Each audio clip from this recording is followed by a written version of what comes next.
Soyons saints, en partenariat avec Magnificat. Nous souhaitons une belle fête aux Élysées.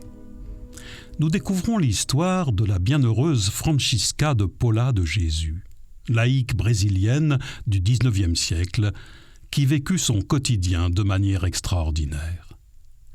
Connue sous le nom de Nat Chica, tante Françoise est fille et petite-fille d'esclaves et de père inconnu. Sa maman la laisse orpheline à l'âge de 10 ans. Elle lui transmet comme héritage son amour pour Jésus et sa mère, ainsi qu'une statuette de terre cuite à l'effigie de Marie. Ces trésors deviennent la pierre angulaire de sa vie, et Nat Chica n'agira jamais sans consulter sa dame. Elle vit seule dans une petite maison sur une colline en périphérie de la ville de Baipenji. Bien que très belle, elle refuse de se marier et consacre toute sa vie aux nécessiteux, si bien qu'elle est rapidement appelée mère des pauvres. Sa maison devient un véritable lieu de pèlerinage. Les gens affluent pour la consulter, lui confier leurs difficultés.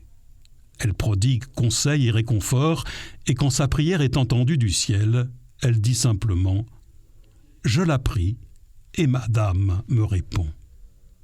Le vendredi, sa porte est close. En mémoire de la Passion, elle se consacre à la prière et à la pénitence. Lorsqu'elle reçoit un immense héritage à la mort de son frère, elle fait construire un sanctuaire dédié à l'Immaculée Conception, puis distribue le reste aux pauvres. Toute sa vie, Nat Chica reste analphabète et trouve sa joie à entendre lire les Écritures. Très attachée à la prière des pauvres, la prière du rosaire, son chapelet ne quitte jamais ses mains.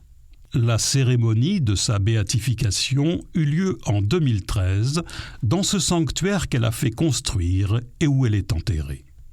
Pour le cardinal qui représente le pape ce jour-là, sa caractéristique principale est son humilité, elle qui n'attribuait rien à sa personne, mais tout à Dieu et à la Vierge.